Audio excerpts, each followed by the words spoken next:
Keywords are a completely customizable, user-defined set of words which you can add to your documents to keep track of what's in a particular document or make it even easier to search for something. For example, using keywords you can track the themes or topics you discuss in various scenes, or perhaps characters that appear in each chapter, making it easy to find and compare these documents later. The inspector has a dedicated section for keywords, which you'll find here under the Metadata tab.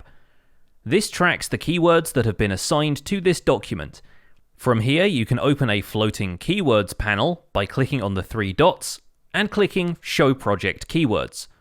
This can also be opened and closed by going to Project, Project Keywords, or using the keyboard shortcut Ctrl-Shift-O. To create a new keyword, we'll click the plus icon in the bottom left here. Since I'm using Wuthering Heights as my example text, we'll use this keyword to track Heathcliff. Now, by dragging this keyword into the Keywords section of the inspector, or by clicking the three dots again and mousing over Add Keyword, we can add Heathcliff as a keyword for this chapter. Note that this has only been assigned to this document. When I navigate to another chapter, the keyword Heathcliff isn't present here. If you want to go a level deeper and, for example, track the traits of your characters, you can set up additional keywords nested inside the first.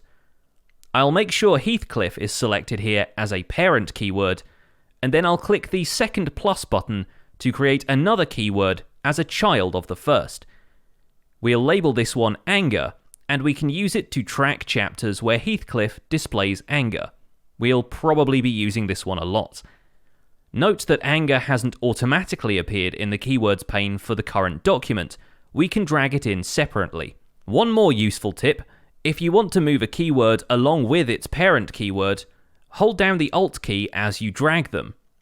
I'll drag anger in here with the Alt key held down, and you'll see that both Heathcliff and anger have now been added to the keywords for this document. You can rearrange keywords in this panel in much the same way items are rearranged in the binder. You can click and drag a keyword to another position in the list if you want to reorganize. In this case, if I wanted to track anger as an overall theme of the book, rather than just one that applies to Heathcliff. This saves us the trouble of deleting a keyword, especially since this would remove it from any documents we've already tagged.